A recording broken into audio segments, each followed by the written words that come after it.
अपना फायरबेस खोले। फायरबेस पे जब हम फायरबेस का लॉगिन साइन अप यूज करते हैं तो ऑथेंटिकेशन को ओके करना पड़ता है।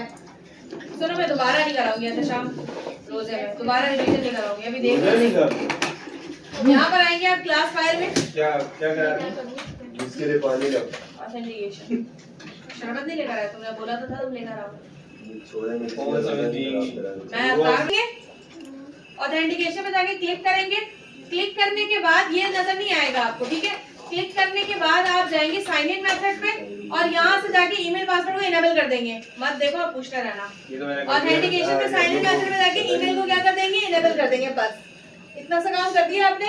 अब हम क्या यूज कर रहे हैं, इसका बिल्ट इन ऑथेंटिकेशन इस्तेमाल कर रहे हैं गूगल का, रेदर देन अपना लॉगिन साइन अप बनाएं। इसके बने बनाए फंक्शंस होते हैं, इनके बने बनाए कोड्स होते हैं, ठीक है। अभी मैं वो कोड भी दिखा दूंगी डॉक्यूमेंटेशन पे जाके आपको कि कहाँ पे उसका साइन इन विद यूजर होता है, साइन इन विद या लॉग आउट विद यूजर होता है। एक लाइन का फंक्शन होता है, लेकिन क्योंकि हमने अपनी वैलिडेशन खुद लगानी होती है, हमें अपनी डिजाइनिंग खुद करनी पड़ती है, तो थोड़ा सा लंबा हो जाता है वो। जैसे यहाँ पे यूजर आया, मैंने क्या किया, हार्ड कोडेड यूजर यहाँ पे खुद से डाल दिया। कैसे डाला, ऐड यूजर पे गई, यहाँ पे ईमेल पासवर्ड डाल दिया। क्यों डाला, ताकि मैं लॉगिन करके तो पहले देखूं फिर साइन अप कराऊंगी। साइन अप की ना थोड़ी सी लंबी कहानी है, तो पहले मैं लॉगिन लॉग आउट करके देख लूं। साइन अप में ना मैंने 2 टेबल बनाने हैं। क्यों, एक रोल का टेबल बनाना है जो कि मेरे फाइल स्टोर के डेटाबेस में जाएगा और लॉगिन यहाँ से करेगा। वो तो पूरा मैं बोर्ड पे आपको सिनेरियो समझाऊंगी उसका। मैंने हार्ड कोडेड यहाँ पे वैल्यू डाल दी। अच्छा, एक और चीज, यहाँ पे कोई भी फेक ईमेल नहीं चलती है। ऑथेंटिकेटेड ईमेल होगी तभी आपके एप्लीकेशन में लॉगिन हो सकेगा। Other than abc@gmail.com no. ये तो सही है। आप देखिए साजिदा शमीर @tech.com है। बनी होनी चाहिए, ईमेल वेरीफाइड होनी चाहिए। 25 बोलना है ना। ऐसे सिंपल बोल दे, इसको इतनी लंबी कर रहा है। स्टार्ट करके फिर ईमेल पासवर्ड इसको इनेबल करना है, सेव।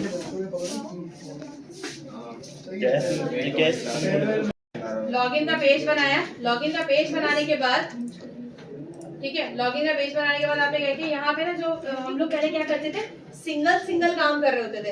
हर पेज में फायरबेस की जाके एक कोडिंग कर रहे होते थे, ठीक है। हर पेज में फायरबेस की कोडिंग कर रहे होते थे। मैंने क्या किया, मैंने ये कोडिंग अब मेन के फाइल में कर दी। अब आपको अलग अलग ये कोडिंग करने की जरूरत नहीं है, आपने मेन की फाइल में कर दिया। अब मेन से आगे पीछे जाएंगे, अब हर पेज इंडिविजुअल नहीं चलेगा, क्योंकि प्रोजेक्ट में यही होता है ना, हर पेज इंडिविजुअल नहीं चलता, हर पेज में जाके फायरबेस की कोडिंग नहीं करनी होती। मैंने मेन के पेज में कोडिंग की। मैंने कहा मेन के पेज के फौरन बाद लॉगिन का पेज खुल जाएगा। मेन के पेज पे होम आता है लिखा हुआ, जैसे ही मेन का पेज चलेगा ऑटोमेटिकली लॉगिन का पेज ओपन हो जाएगा। अब अगर किसी को लॉगिन करना ही नहीं है, लॉगिन के बिना आप एप्लीकेशन में नहीं आ सकते ना, अच्छा कंडीशन है। तो आपने जैसे ही मेन के पेज पे जाके क्या डाला, अच्छा मेन के पेज में एक और काम होता है, वो होता है राउटिंग बिल्डिंग। ये देखें, डिफरेंट राउट्स भी बना के मैंने कमेंट कर दिए थे यहाँ पे। आप सारे राउट्स बना सकते हैं इसके अंदर, कहाँ कहाँ किसके रास्ते पे जाना है। मैंने कहा मेन का पेज चलेगा या तो स्प्लैश स्क्रीन चलेगी और उसके फौरन बाद लॉगिन का पेज खुल जाएगा। इसलिए मेन के होम को जाके मैंने क्या कर दिया, लॉगिन। समझ में आ गया? आपने वो तो उड़ा दिया वहाँ से। ये तो सही है, वो जो PHP में हमने उसको वो किया था कनेक्ट, PHP से कनेक्ट कहाँ करवाया है? तो मैं तब लेक्चर पे आऊंगी ना दोबारा। अभी वो तो आपको टास्क दिया हुआ मैंने कि फायरबेस को PHP से कनेक्ट करा है, फ्लटर को नहीं। जैसे इंपोर्ट करते हैं तो एक्सपोर्ट करता है, अब उसको इसमें इंपोर्ट कर सकते हैं। किसको? उसका डेटा किसमें? उसका हमारी एक वेबसाइट बनी है, हाँ, हमारी सही है। वेबसाइट बनी है जिसका बहुत सारा डेटा है, ठीक है, बिग डेटा है। अब इसके फायरबेस से लाता नहीं, फायरबेस पे इंपोर्ट करना है वो डेटा। आपको फिर फायरबेस पे इंपोर्ट नहीं करना होता। अगर फर्ज करें आपकी वेबसाइट बनी हो MySQL के ऊपर, हम उसको पता है क्या करते हैं, हम उसकी PHP की जो MySQL है ना, उसकी API बना लेते हैं PHP के साथ। डिफरेंट APIs बनाते हैं, PHP की API बनाते हैं, उसको फ्लटर में इस्तेमाल करते हैं। तो फ्लटर भी MySQL का डेटाबेस इस्तेमाल करना शुरू कर देता है। समझ में आई? आप कभी भी पूरा MySQL का डाटा उठा के फायरबेस में नहीं डालेंगे। चोरी करना चाह रहे डेटा। फिर दोबारा बोलो, कोई और सवाल कर दी। नहीं, फिर API कहाँ से? API के बिना क्रॉस प्लेटफॉर्म पे ये वाला काम नहीं कर सकते आप। अगर आप ये चाह रहे हैं कि आप फायरबेस में MySQL का डाटा उठा के डाल दें, नहीं हो सकता।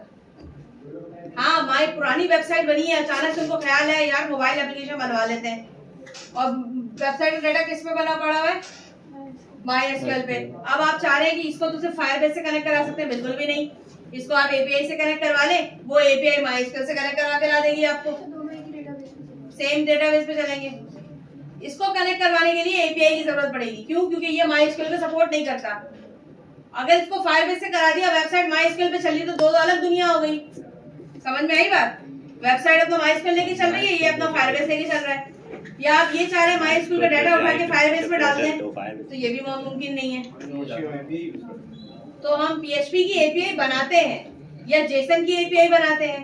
क्यों बनाते हैं? ताकि इस तरह की क्रॉस प्लेटफॉर्म पे हम इस्तेमाल करें। डॉटनेट की एपीआई बनाई थी, याद है? बिल्कुल इसी तरह। क्लियर हो गया? एपीआई होस्टिंग का भी बैलेंस थोड़ा खराब है। वो जाहिर सी बात है, एज़्योर ये तो महंगा होता है या बाकी एपीआई होस्टिंग कुछ महंगी है। I know. भाई इंग्लिश को इंग्लिश होता है, मैं करी हुई हूँ। फिर इस ब्रेकर खींच देगी। लॉगिन के पेज की डिजाइनिंग कैसी होनी चाहिए? बच्चों वाली लॉगिन पेज की डिजाइनिंग कैसी होनी चाहिए? जेड जैसा लॉगिन फॉर्म ईमेल पासवर्ड बहुत प्यारा बनाते हैं, लेकिन मैंने एक दो टेक्स्ट बॉक्स लगाए सिर्फ, ठीक है? दो टेक्स्ट बॉक्स लगा दिए, ये रहे आपके। क्या होना चाहिए, लगाया आपने 2 टेक्स्ट। ये लगा दिए 2 टेक्स्ट बॉक्स, और एक बटन। एक form field, text form field 1, text field, padding डाला। आप डिजाइनिंग अपने हिसाब से कीजिएगा, ये इतनी कचरा डिजाइनिंग लेने की जरूरत नहीं है आपको। 2 टेक्स्ट बॉक्स लगाने, एक का नाम दे दिया ईमेल कंट्रोलर और एक का नाम दे दिया पासवर्ड कंट्रोलर। एग्री कर लिया सबने इसको? अब यहाँ पे डिजाइनिंग कहाँ से चलती हुई आई भाई कि भाई मैंने सबसे पहले शैडो लगा दिया कलर, ताकि मुझे टेक्स्ट पे ऐप बार लगाए, ऐप बार थोड़ा खूबसूरत हो जाए, ऐप बार हटा दे। बॉडी में आई कंटेनर में मैंने कहा बॉक्स डेकोरेशन लगाओ, क्योंकि मुझे बैकग्राउंड पे इमेज लगानी है। मैंने बैकग्राउंड इमेज लगा दी डेकोरेशन पे। आप इमेज नहीं भी लगाएंगे तो लॉगिन का पेज तो बनेगा ना भाई। दोबारा आते हैं, सेंटर चाइल्ड को दिया, सेंटर के अंदर बनाए कॉलम्स, कॉलम के अंदर मैंने बना दिए 2 टेक्स्ट बॉक्स। अच्छा, टेक्स्ट बॉक्स कैसे बनेंगे? टेक्स्ट फॉर्म फील्ड से बनेंगे ना भाई। नीचे आई में सबसे मैंने बोला टेक्स्ट फॉर्म फील्ड है। टेक्स्ट फॉर्म फील्ड का मतलब क्या होता है? वो टेक्स्ट बॉक्सेस ही होते हैं बेसिकली, लेकिन वो थोड़े से ना वो चकोर बने हुए आते हैं चारों तरफ से। वो जो हाईलाइट नहीं होते टेक्स्ट फॉर्म फील्ड, जो एक होता है टेक्स्ट बॉक्स नॉर्मल बना हुआ आता है, एक थोड़ा सा हाईलाइट हुआ होता है बैकग्राउंड से, अच्छा। उसे टेक्स्ट फॉर्म फील्ड कहते हैं। स्टाइलिश वाला मैंने कहा इसको क्या नाम देंगे? Email controller. इनिशियलाइज किया है ऊपर, सारा गेम ही इसका, ठीक है? इसको कॉपी किया, टेक्स्ट बॉक्स दे दिया, email एड्रेस बोल दिया मैंने कि ये टेक्स्ट इनपुट कैसे लेगा? ईमेल एड्रेस लेगा। मैंने कहा एंटर ईमेल एड्रेस। इसको मैंने पैडिंग दिया। पैडिंग क्यों दिया? क्योंकि ना ये चारों तरफ से आउटलाइन नहीं बना रहा था ना, तो मैंने कहा आउटलाइन इनपुट और बॉर्डर को डिजाइन करना है। मैंने कहा बिल्कुल डिजाइन करना है, सर्कुलर कर दो चारों तरफ से शेडेड करके, ताकि वो डिजाइन नजर आ जाए। ये सिर्फ डिजाइन की कहानी है जो मैं पहले पढ़ा चुकी हूँ। एक बन गया, कंप्लीट हो गया। दूसरा आ जाता है साइज बॉक्स लगाए। साइज बॉक्स क्यों लगाते हैं क्लास? स्पेस देने के लिए। स्पेस देने के लिए। नीचे वाला जो फॉर्म है ना, वो टेक्स्ट फील्ड नजर आ रहा है आपको।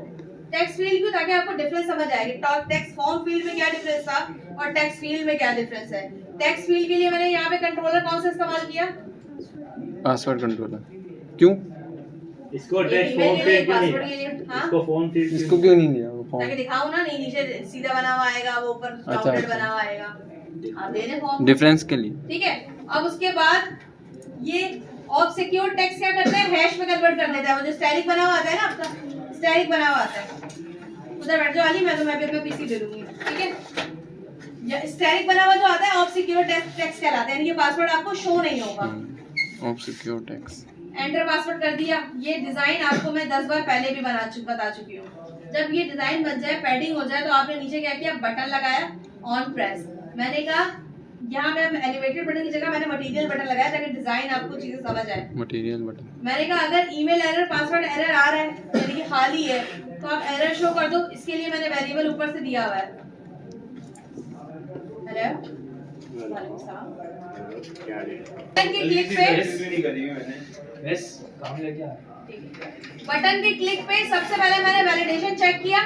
ईमेल कंट्रोलर से जो वैल्यू आ रही है वो एम्प्टी तो नहीं है। रेगुलर एक्सप्रेशन HTML में याद है सबको? HTML की रेगुलर एक्सप्रेशन याद है? Yes, सिर्फ वही उठा के कॉपी पेस्ट किया है। नहीं याद है HTML की रेगुलर एक्सप्रेशन? थोड़ी को बोल रहा हूँ, घर जाके सोऊंगा, याद भी नहीं किया होगा। शाम कल में तक याद इतना किया। सुकून में था, ये अपने वालों को पता नहीं क्या रुला पड़ गया था। परसों ही तो मैं सुकून, जिंदगी सुकून में आई थी मेरी। कल फिर से नहीं बेचा। अब उसके बाद क्या? ईमेल कंट्रोलर की वैल्यू ले ली। अगर वैलिडेशन ट्रू है तो, अगर आपको ये वैलिडेशन और ये कचरा नहीं लगाना, आप हटा दे इसको। ये तो सिर्फ आगे के सिक्योर के लिए, क्योंकि ये चीज आप CPSM में पढ़ के आ चुके हैं। उसके बाद टेक्स्ट लिया, टेक्स्ट में कोई वैलिडेशन नहीं लगेगा। जब आपने टेक्स्ट चेक कर लिया वैलिडेशन, तो आपने बोला कि अगर ये खाली नहीं है तो अब आप उठाएंगे ईमेल कंट्रोलर। देखिए जो फायरबेस का मेथड है, फायरबेस का मेथड सिर्फ इतना सा है, user credential await sign in with password, फिर समझा। ये मेथड है। सही है। User credentials equal to await और dot sign in with password. आप ये सब भी हटा देंगे ना क्लास, ये सब हटा दें आप ऑन प्रेस पे जाके ये सब हटा दें। सिर्फ ये इतना सा काम है साइन इन का। तो फिर वो क्यों होगा? अगर खाली नहीं है तो यूजर क्रेडेंशियल जाएगा ऑथ पे, और यहाँ पे जाके आपको दो चीजें देनी पड़ेगी। क्या? ईमेल कंट्रोलर है आपका एक, ईमेल, क्या नाम है ईमेल कंट्रोलर का? ईमेल कंट्रोलर इंटेलिजेंस नहीं दे रहा ना, ये ऊपर से ले लेता है। जो इनिशियलाइज करा है वही लेंगे, ईमेल कंट्रोलर और पासवर्ड कंट्रोलर डॉट टीएक्सटी। ये देखो नीचे आते हैं, इसकी कंडीशन पे लिखा हुआ तो है ईमेल कंट्रोलर डॉट टेक्स्ट, और दूसरा क्या है आपके पास class? Password controller. Password controller dot, असल में ऊपर की चीजें मिटा दी है ना मैंने, पासवर्ड कंट्रोलर डॉट टेक्स्ट। ये दो चीजें सिर्फ आप किस मेथड में देंगे? इस मेथड में, और साइन इन हो जाएगा। बस अभी ये तो सिर्फ ये दो चीजें मेथड में देंगे और साइन इन हो जाएगा। वो जितनी चीजें मैंने एक्स्ट्रा लगाई थी वो सब वैलिडेशन के लिए लगाई थी और कुछ भी नहीं, और इससे ज्यादा अभी आपने कुछ करना भी नहीं है। ठीक है, आपने ईमेल कंट्रोलर डॉट टेक्स्ट दिया, पासवर्ड कंट्रोलर डॉट टेक्स्ट दिया, ईमेल पासवर्ड को, ये ईमेल एक कॉलम है, ये पासवर्ड एक कॉलम है, किसका? Sign in with email password का, और कुछ भी नहीं किया, गूगल से साइन इन हो जाएगी आपकी। ये क्या चीज है मिस? ये किस बला के लिए आपने लगाया है? जिस दिन मैं नेक्स्ट क्लास में जब ये पूरा रोल वाला काम समझाऊंगी तब आप ये करेंगे, अभी बिल्कुल भी ये वाला काम नहीं करेंगे। आपने क्या करना है, आपके पास लॉगिन के दो चीजें बनी हुई। हाँ तो 10 दिन बाद आओगे तो यूं ही होगा, शुक्र करो यूं भी हो रहा है, छत के ऊपर से नहीं जा रहा। छत के ऊपर से। हाँ अभी आपने क्या करना है, दो टेक्स्ट बॉक्स बनाने, उन दो टेक्स्ट बॉक्स में एक ईमेल और एक कंट्रोलर वाला पासवर्ड और एक बटन लगाना है। रमजान में छुट्टी देनी चाहिए। तुम चुप रहोगे? आपने क्या करना है, दो टेक्स्ट बॉक्सेस और एक बटन बनाना है, बटन के नीचे सिर्फ और सिर्फ ये वाला फंक्शन कॉल कराना है, ये वाला, इतना सा काम करना है बस। और आपके साइन इन यानी कि गूगल ऑथेंटिकेशन में वैल्यू जाएगी। दो टेक्स्ट बॉक्स और एक बटन बनाए, सेट स्टेट पे ये काम करेंगे। हाँ दोनों वेरिएबल